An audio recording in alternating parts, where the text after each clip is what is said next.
भाई से भेड़ करा होगा। चल भाई चल चल। तो भाई खड़ा रहो। हमें ला फोन कर ला। का जी ससुर जी छोड़ी ना जी छोड़ी हटी। का रे? ओ जी रोवा आ जा कोई नहीं जी कहियो ही नहीं जी। हमारा गोइला के बाद तो ससुर ने बतिया लग रहा है का रे? ओ सड़ी काले अपने भाई को बुलाई और इस कोड़िया काम का फरवा दे। ई कोड़िया ज्यादा मारे ताने रे बाप।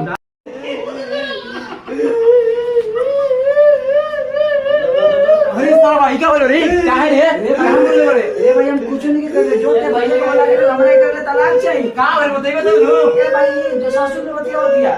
इधर मत मार। हां रुक जाओ भाई भाई के बोला मत।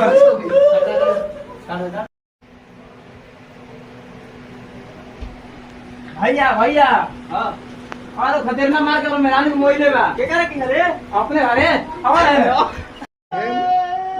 का बोले काहे न होते रे।